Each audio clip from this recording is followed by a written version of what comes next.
اب یہ تھوڑے سے چند مسائل ہیں قربانی سے متعلق، وہ ذرا سے سمجھ لینے کی ضرورت ہے کیونکہ اس میں غلط فہمیاں طرح طرح کی پائی جاتی ہیں، تو ذرا مختصراً وہ بھی عرض کر دوں۔ ایک تو یہ کہ صاحب استطاعت کا جو معیار شریعت میں مقرر کیا گیا ہے وہ یہ کہ وہ شخص، ہر وہ شخص جس کی ملکیت میں 52.5 تولہ چاندی یا اس کی مالیت کا زیور یا ضرورت سے زائد سامان ہو تو وہ قربانی کے لحاظ سے صاحب استطاعت میں شمار ہے۔ یہ ہے صاحب استطاعت کا ایک بات تو یہ سمجھنے کی۔ دوسری بات سمجھنے کی یہ ہے کہ ہمارے معاشرے میں بہت کثرت سے یہ غلط فہمی پائی جاتی ہے اور قربانی کے دنوں میں بہت لوگ اس غلط فہمی میں مبتلا نظر آتے ہیں، ان کے سوالات سے اندازہ ہوتا ہے۔ یوں سمجھتے ہیں کہ باپ نے کر لیا تو بس بیٹے کی طرف سے بھی ہو گئی اور شوہر نے کر لی تو بیوی کی طرف سے بھی ہو گئی۔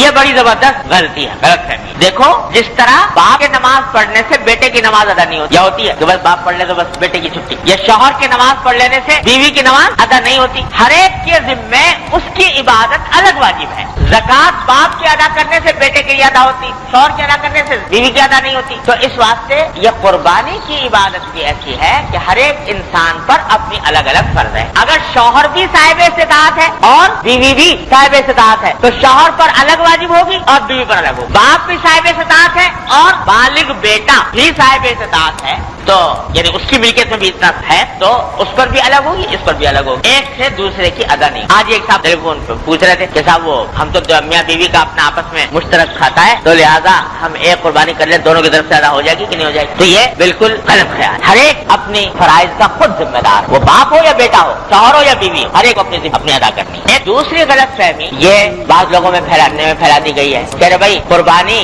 تو کیا کریں، قربانی کی برابر رقم کا صدقہ کریں تو زیادہ اچھا، غریب کو فائدہ ہو جائے گا۔ بعض لوگ یہ کہتے ہیں کہ صدقہ کر دو، بجائے اس کے کہ 2000 روپے کا حصہ لو گائے میں، اس سے بہتر ہے کہ 2000 روپے کسی غریب کے ہاتھ پہ رکھ دو، صدقہ کر دو۔ یہ بھی بڑی زبردست غلط فہمی۔ ارے بھائی ہر ایک عبادت الگ الگ ہے، قربانی صدقہ کرنے سے ادا نہیں ہوتی، قربانی کی عبادت الگ ہے، صدقے کا ثواب الگ ہے۔ صدقہ اگر دینا ہے تو الگ دو، لیکن قربانی کی عبادت صدقہ دینے سے ادا نہیں ہوتی۔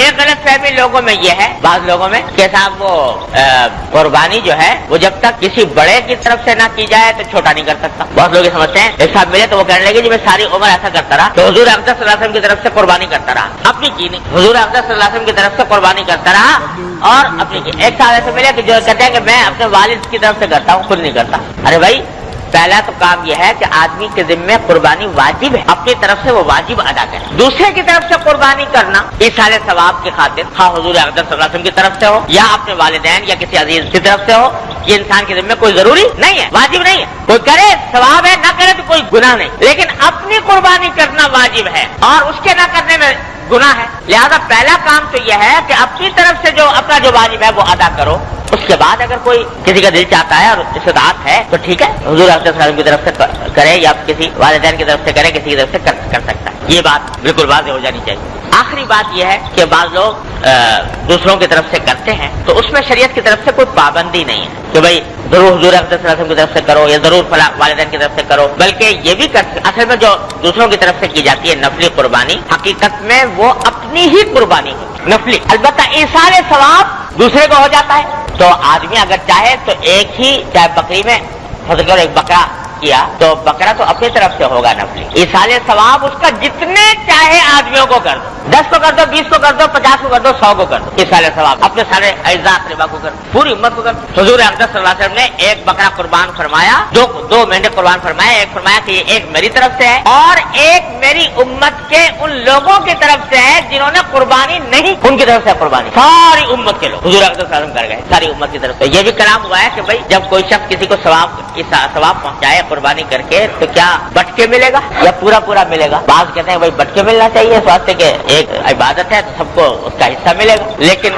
ہمارے بزرگوں کا مذاق یہ ہے کہ اللہ تعالیٰ کی رحمت سے امید یہ ہے کہ انشاءاللہ بٹنے کا نہیں، سب کو پورا ہی ملے گا۔ اس واسطے کہ حضور اقدس صلی اللہ علیہ وسلم جب ایک مینڈا قربان فرمایا پوری امت کے لوگوں کی طرف سے، اگر اس میں بٹوارا شروع ہو گیا تو ایک بال کا کوئی 10واں حصہ بھی ایک آدمی کے بانٹے میں نہیں آئے گا۔ تو اس واسطے اللہ تعالیٰ کی رحمت سے بعید ہے کہ وہ اس قسم کا بٹوارا فرمائے، ہر ایک کو انشاءاللہ کامل ملے گا۔ اس واسطے ایک اگر قربانی کی ہے نفلی تو اس میں جتنے بھی چاہے لوگوں کو ایصال ثواب کر سکتے ہیں، نفلی میں فریضہ جو ہے